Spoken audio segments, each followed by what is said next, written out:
We will now demonstrate the transfer back to bed with the use of the same mechanical lift.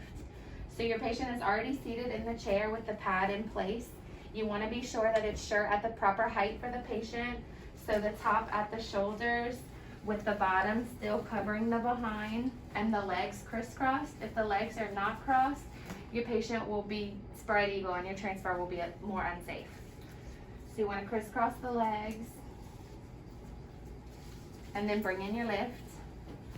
Keep in mind you will likely have to use the remote to spread the legs of the lift to get around the chair.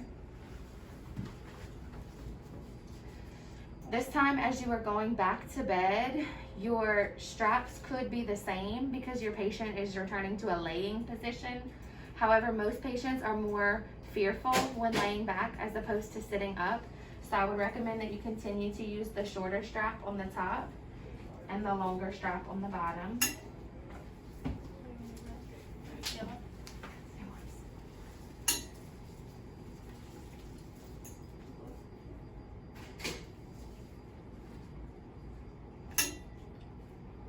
This can safely be done with one person who is experienced in using the lift. However, if it's something that you do infrequently, I would suggest one person to operate the lift and one person to study the patient.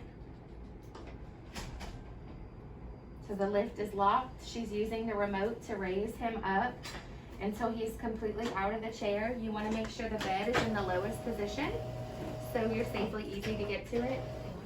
You want to make sure your chair is locked. Your lift is locked and your bed is locked. Your patient comes straight up. At this point, you will avoid just swinging the patient over. Reminder, the patient's weight needs to stay above the base of the lift. So you'll back the lift out, turn it, close the legs if you need to, and then come back in under the bed. The patient is completely safe dangling. We just may want to reassure them at this point.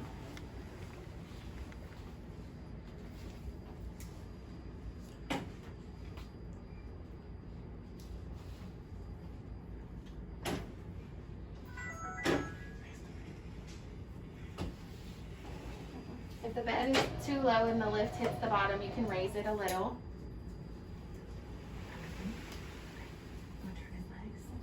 Now that the patient is over the bed, we will turn the legs, get him positioned in bed where we want him, lock the lift, and then lower back down in place.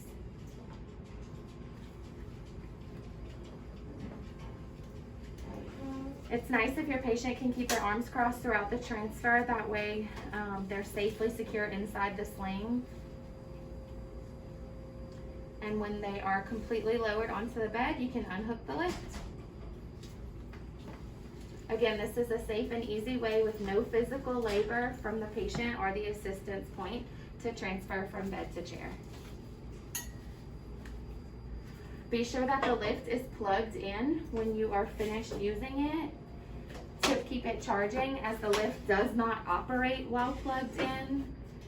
So if it's dead when you go to use it, you'll not be able to plug it in and use it at the same time as a safety feature.